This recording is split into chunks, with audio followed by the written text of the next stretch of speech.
ہاں بات تو تمہاری ٹھیک ہے، لیکن ایک مسئلہ ہے۔ سلطان نے حیرت سے اماں بھی کی جانب دیکھا۔ وہ بچی جس کی تم ذمہ داری لے کر اپنے ساتھ لائے ہو، میں نے سوچا ہے وہ بھی تمہارے ساتھ لاہور جائے گی۔ اماں بی کی بات پر سلطان کا منہ حیرت سے کھل گیا۔ کیوں؟ زندگی میں پہلی مرتبہ شاید سلطان ملک کی بات کرتے ہوئے ہکلایا تھا۔ کیونکہ تمہاری میڈ ہے تو تمہارے ساتھ رہ کر تمہاری خدمت کرے گی، اماں بی نے عام سے انداز میں کہا، جیسے کہ کوئی بڑی بات نہ ہو۔ ویسے بھی اسے تم اپنے ساتھ لائے تھے تو وہ تمہاری ذمہ داری ہے، میں نہیں چاہتی تمہاری عدم موجودگی میں اس کا ٹھیک سے خیال نہ رکھ سکوں۔ سلطان اماں بی کی اتنی سی بات پر اضطراب میں آ چکا تھا۔ وہ جس سے دور بھاگ کر لاہور جا رہا تھا، اماں بھی اسے ہی ساتھ لے جانے کا کہہ رہی تھی۔ وہاں جہاں وہ اکیلا رہتا تھا، بلا خوف اس پر اپنا حق جتا سکتا تھا، تو بھلا کیسے وہ خود کو اس سے دور رکھتا جو اس کے روم روم میں بستی جا رہی تھی۔ لیکن اماں بھی، میں امی کو کیا جواب دوں گا؟ اگر انہیں پتہ لگا تو فرحین کی تم فکر مت کرو، میں اس سے کہوں گی میں نے کنیز کو اس کے ماں باپ سے ملنے بھیجا ہے، ویسے بھی فرحین کون سا تمہارے پیچھے لاہور آ جائے گی۔ اماں بھی پھر سے اس کی پریشانی کا حل نکال گئی، لیکن اصل پریشانی سے تو واقف ہی نہیں تھی۔ لیکن جب میں اسے اپنے ساتھ لے کر جاؤں گا تب تو امی دیکھ لیں گی نا، آپ پلیز اسے میرے ساتھ مت بھیجیں، میں امی کو کبھی دکھی نہیں کر سکتا۔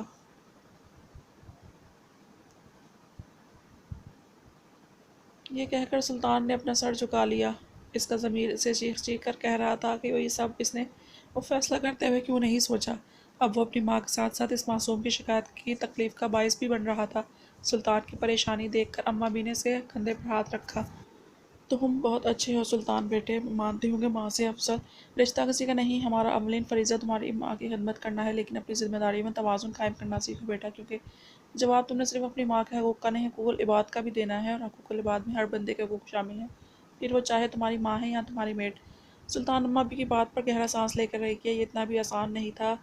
اگر وہ کنیز کو اس کا حق دیتا تو اپنی ماں کو خفا کر بیٹھتا، اور اگر ماں کی پرواہ کرتا تو کنیز کو تاحیات اس کے حق سے محروم رکھتا۔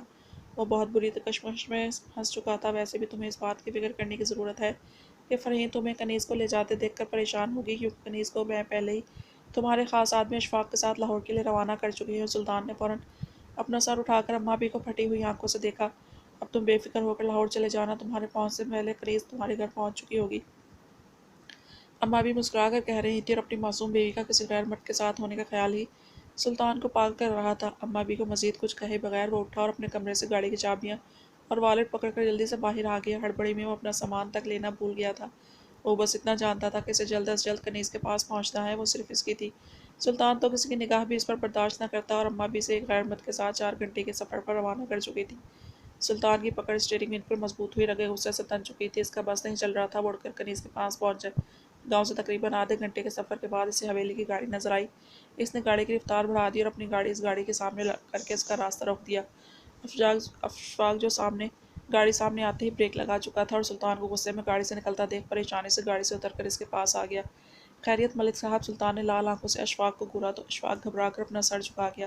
سلطان نے گاڑی کا پچھلا دروازہ کھول کر کنیز کو دیکھا، جو اسے وہاں دیکھ کر پہلے حیران ہوئی تھی، پھر اس کا غصہ دیکھ کر بری طرح سے سہم گئی تھی۔ سائیں، اس سے پہلے کہ کنیز کی بات پوری ہوتی، سلطان نے اس کا ہاتھ پکڑ کر اسے گاڑی سے باہر نکالا اور اشفاق کی جانب مڑا۔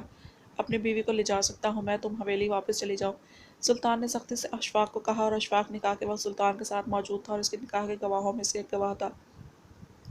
اسی لیے سلطان پورے حق سے کنیز کو اپنی ملکیت ظاہر کرتا، اسے اپنے ساتھ کھینچتا ہوا اپنی گاڑی تک لا چکا تھا۔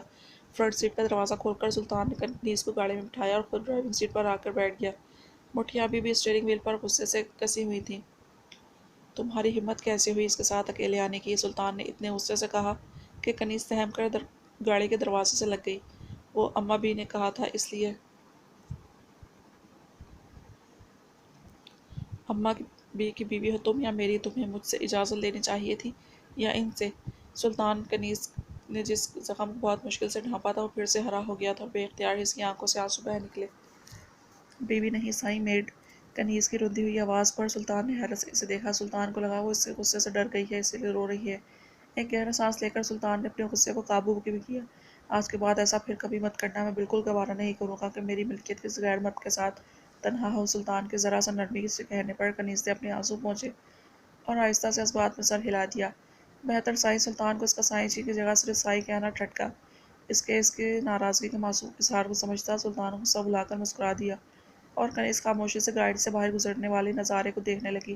سلطان کو اس کی خاموشی اچھی نہیں لگی، وہ چاہتا تھا کنیز اس سے باتیں کرے، باتیں کرو مجھ سے سلطان کے اگلے حکم پر۔ کنیز نے حیرت سے اس کو دیکھا۔ کیا باتیں کروں سائی؟ کچھ بھی، بس مجھ سے باتیں کرو۔ سلطان نے سنجیدگی سے جواب دیا تو وہ ننھی سی جان مشکل میں آ گئی۔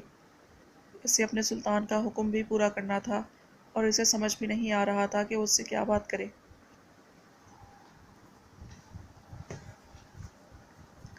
موٹو پتلو اور باجی کی باتیں کر لوں آپ سے؟ مجھے ان کی بہت یاد آتی ہے۔ کنیز نے افسردگی سے اپنے بہن بھائیوں کو یاد کرتے ہوئے کہا تو سلطان نے بے ساختہ ہاں میں سر ہلایا۔ وہ اس سے بات کر رہی تھی، سلطان کے لیے یہی سب سے اہم تھا۔ آپ کو پتہ ہے جو میرے چھوٹے بھائی موٹو پتلو ہیں نا، وہ دونوں۔ کنیز دلچسپی سے اسے اپنے بچپن کا ہر قصہ سنانا شروع ہو گئی اور سلطان اس کی معصوم باتوں میں کھویا اب سکون محسوس کر رہا تھا۔ کچھ پل کے لیے ہی صحیح، لیکن وہ اپنی پریشانی اور کشمکش بھلانا چاہتا تھا۔ کنیز کی معصوم باتیں یہ کام بخوبی سر انجام دے رہی تھی۔ پھر پتہ ہے ایک دن باجی نے پورا گھر صاف کیا، میں نے موٹو پتلو کے ساتھ مل کر خوب گند مچایا۔ جب باجی کو وہاں آتا دیکھا تو میں بھاگ گئی اور باجی نے میرے حصے کا بھی موٹو پتلو کو جوتوں سے مارا۔ یہ بات بتا کر کنیز ہنسنے لگی اور سلطان خواب کسی کیفیت میں سے دیکھے جا رہا تھا۔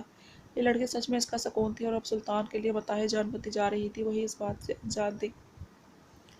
2 دن ہو گئے تھے ان کا نکاح ہوئے اور اس رات کے بعد لیزا کا عزم سے سامنا نہیں ہوا تھا۔ بس ایک ملازمہ اسے کمرے میں آ کر کھانا دے جایا کرتی تھی اور لیزا بس یہ سوچتی رہی تھی کیسے ایک شخص سے ہار مان گئی اور اسے شادی کر لی۔ وہ تو اپنی مرضی کی مالک تھی، جدید دور کی ماڈرن ذہنیت رکھنے والی لڑکی، اور اس کا باپ اور وہ شخص زبردستی کر گئے۔ یہ سب سوچ کر عزم سے زیادہ لیزا کو خود پر غصہ آیا تھا۔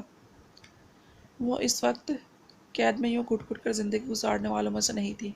وہ اس جاہل شخص کو بتانے کا ارادہ رکھتی تھی کہ وہ کیا چیز ہے۔ لیزا اٹھ کر اپنے بیگ کے پاس آئی جو شاہد نے اگلے ہی دن اس کے لیے بھجوا دیا تھا، اور اسے کھول کر اپنے لیے کپڑے نکالنے لگی۔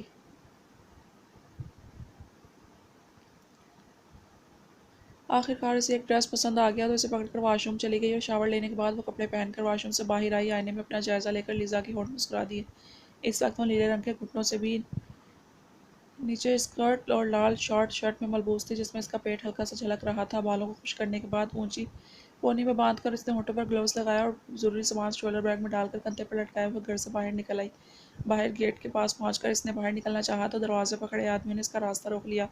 تم لوگوں کی اتنی جرأت کہ میرا راستہ روکو، جانے دو مجھے یہاں سے۔ لیزا کے انگلش میں دھاڑنے پر 7 آدمی گھبرا کر ایک دوسرے کی جانب دیکھنے لگے۔ چودھری جی نے آپ کو جانے سے منع کیا ہے، ہم آپ کو جانے نہیں دے سکتے، ایک آدمی نے سر جھکاتے ہوئے اردو میں کہا، لیکن اس کی ساری بات لیزا کے سر پر سے گزر گئی۔ جو بھی تم کہہ رہے ہو مجھے اس سے فرق نہیں پڑتا، مجھے ابھی اور اسی وقت یہاں سے جانا ہے۔ لیزا نے آگے ہو کر گیٹ کھولنا چاہا۔ کیا ہو رہا ہے یہاں؟ ایک آواز پر مڑ کر لیزا نے عزم کی جانب دیکھا جو غلام کے ساتھ ابھی وہاں آیا تھا، لیکن جب اس کی نظر لیزا پر پڑی تو اس کا لباس دیکھ کر ضبط سے مٹھیاں بھیچ گیا، جبکہ ساتھ کھڑا غلام اپنی نظریں شرم سے جھکا کر عزم کی قسمت پر ماتم کرنے لگا۔ اپنے آدمیوں سے کہو مجھے یہاں سے جانے دیں ورنہ اچھا نہیں ہوگا۔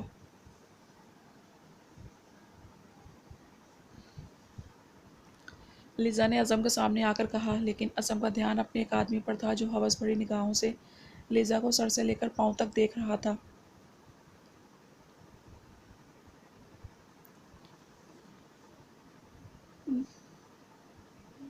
نظریں نیچے کرو سب کے سب، ورنہ سب رب کی سونس اب کچھ بھی اور دیکھنے قابل نہیں چھوڑوں گا۔ عزم کے چلا کے کہنے پر اس کا ہر آدمی فوراً اپنی نظریں جھکا گیا۔ اپنے آدمی اس پر سے نگاہ ہٹا کر عزم نے انگارہ ہوتی آنکھوں سے لیزا کو دیکھا جس کی امانت کو وہ سب کے سامنے دکھا رہی تھی۔ تمہیں سنائی نہیں دیا میں کیا کہہ رہی ہوں؟ مجھے یہاں سے جانا ہے۔ لیزا کی بدتمیزی پر اب غلام کو بھی غصہ آنے لگا تھا، لیکن پھر بھی اسے ضبط کرتے ہوئے اس کی کہی بات عزم کو بتا دی۔ کہاں جانا ہے تم نے؟ غلام نے عزم کا سوال دہرایا تو لیزا کے ہونٹوں پر طنزیہ مسکراہٹ آئی۔ سب سے پہلے تو پولیس اسٹیشن جاؤں گی ڈائیورس فائل کرنے، اور پھر مجھ سے زور زبردستی کا کیس ڈالوں گی تم پر۔ لیزا کو لگا اس کی بات پر عزم ڈر جائے گا، لیکن عزم کے ہونٹوں پر مسکراہٹ دیکھ کر لیزا حیران رہ گئی۔ ضرور، بلکہ میں تمہیں خود لے کر جاؤں گا پولیس اسٹیشن، لیکن فی الحال تم اندر جاؤ اور کچھ ڈھنگ کا پہن کر آؤ۔ عزم کی آخری بات غلام نے دانت کھچکھچاتے ہوئے لیزا کو بتائی تھی، جبکہ عزم کی بات سن کر لیزا اس کے قریب ہوئی اور شہد رنگ آنکھیں چھوٹی کر کے اسے گھورنے لگی۔ یہ میرا جسم ہے مسٹر، میرا جو دل کرے گا پہنوں گی، جتنا دل کرے گا اتنا اس جسم کو دکھاؤں گی۔ تم یا کوئی بھی مجھے میری مرضی کرنے سے روک نہیں سکتا۔ اور مسٹر، میرے کپڑے بڑے کروانے کے بجائے اپنی سوچ بڑی کرواؤ۔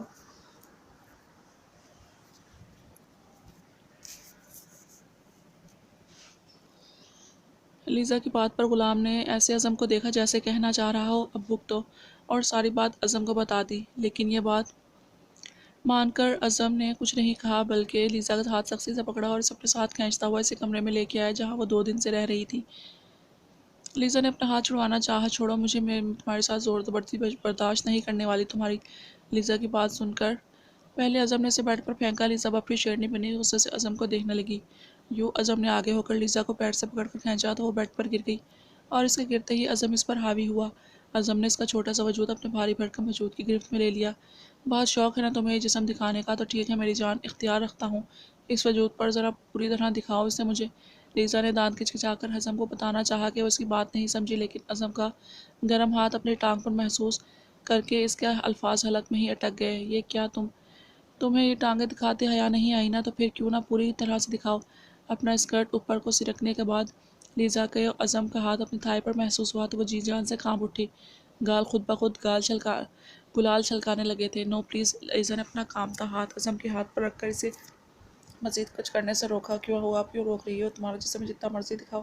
اتنا کہہ کر اس نے اس کی ہاتھ اس کی ٹانگوں سے ہٹا کر پیٹ پر رکھ دیا تو لیزا کی جان نکلنے کے در پہ ہو گئی۔ اب وہ آہستہ آہستہ اس کی شرٹ اوپر کھسکا رہا تھا۔ لیزا کے چہرے نے اپنا کانپتا ہاتھ اس کے ہاتھ پر رکھا، لیکن اعظم جو اپنے اس کے پیٹ پر پہنے موتی کو محسوس کر چکا تھا، شان سے مسکرایا۔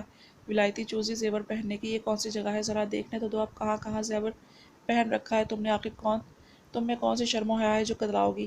معنی خیزی سے کہتے ہوئے اعظم نے اس کے پیٹ کے موتی پر جھکا اور اسے اپنے دانتوں میں دبا کر ہلکا سا کھینچا تو لیزا سہم گئی اور اپنی آنکھیں زور سے موند گئی۔ شخص اس کی سوچ اور ہمت سے زیادہ بے باک ثابت ہوا تھا۔ پلیز ایسا مت کرو، اب میں ایسے کپڑے نہیں پہنوں گی، وعدہ۔ لیزا خود نہیں جانتی تھی ایک بار پھر سے کیسے وہ اس شخص کی باتیں سمجھے بغیر ہی سمجھ گئی تھی۔ اعظم نے اسے سر اٹھا کر گہری نگاہوں سے دیکھا اور اس کے چہرے پر حیا کے رنگوں کو دیکھا جو اس لڑکی کو پہلے سے زیادہ خوبصورت بناتے تھے۔ ایک بات ہمیشہ یاد رکھنا، یہ شرم و حیا اس وقت تمہارے چہرے پر ہے، یہ عورت کا سب سے قیمتی گہنا ہے اور اس کی حفاظت تمہارا سب سے بڑا فرض ہے۔ اچانک ہی اعظم اس کے اتنا قریب ہوا کہ لیزا اس کی سانسوں کی مہک اپنی سانسوں میں گھلتی محسوس ہونے لگی۔ اور تمہارا یہ جسم تمہارا نہیں، میرا ہے، پوری کی پوری تم میری ملکیت ہو غزل اعظم چودھری۔ اس جسم پر تمہاری نہیں میری مرضی چلے گی، اور اگر آج کے بعد تم نے میری امانت کسی اور مرد کو دکھانے کا سوچا تو۔ اچانک ہی اعظم نے اس کے کپکپاتے نچلے لب کو اپنے دانتوں کے درمیان لے کر کھینچا تو لیزا کا روم روم کانپ اٹھا۔ وہ اپنی آنکھیں زور سے میچ گئی۔ کچھ دیر کے بعد اعظم نے اس کا نازک ہونٹ چھوڑ دیا جو اتنی سی گستاخی پر ہی لال ہو گیا تھا۔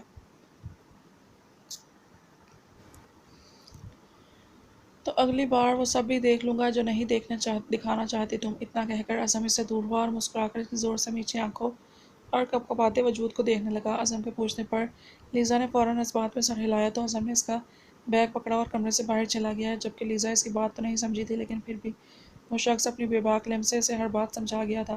کچھ جلنے کی بدبو پر لیزا نے اپنی آنکھیں کھولیں اور اٹھ کر کھڑکی کے پاس آئی تو اس کی آنکھیں حیرت سے پھیل گئی کیونکہ اعظم باہر صحن میں اس کا بیگ رکھ کر جلا چکا تھا۔ لیزا کا دل کیا جا کر اس آدمی کا منہ توڑ دے، لیکن اس کی بے باکیاں یاد کر کے پھر سے لیزا کا روم روم کانپ اٹھا۔ فی الحال وہ اس شخص سے مقابلہ کرنے کی ہمت نہیں رکھتی تھی۔ وہ دونوں لاہور پہنچ گئے تھے۔ سلطان سیدھا اسے اپنے گھر لے کر گیا تھا جو اس کے اتنا عرصہ غائب رہنے کی وجہ سے بند تھا۔ سلطان نے اپنا سامان نکالا تو کنیز نے منہ بنا کر اسے دیکھا۔ اب میرا سامان تو اسی گاڑی میں چھوڑ آئے ہیں سائیں، اب میں کیا کروں گی؟ سلطان خاموشی سے آگے چلنے لگا تو کنیز بھی اس کے پیچھے پیچھے چل دی۔ کوئی بات نہیں، ہم کل جا کر شاپنگ کر لیں گے، سلطان نے آپ سے انداز میں کہا اور دروازہ کھول کر آگے بڑھتے ہوئے گھر کی لائٹس آن کرنے لگا۔ کنیز اب منہ کھولے اس گھر کو دیکھ رہی تھی جو گاؤں کی حویلی جتنا تو بڑا نہیں تھا، لیکن ماڈرن طرز کا بنا، صاف ستھرا، بہت زیادہ پیارا تھا۔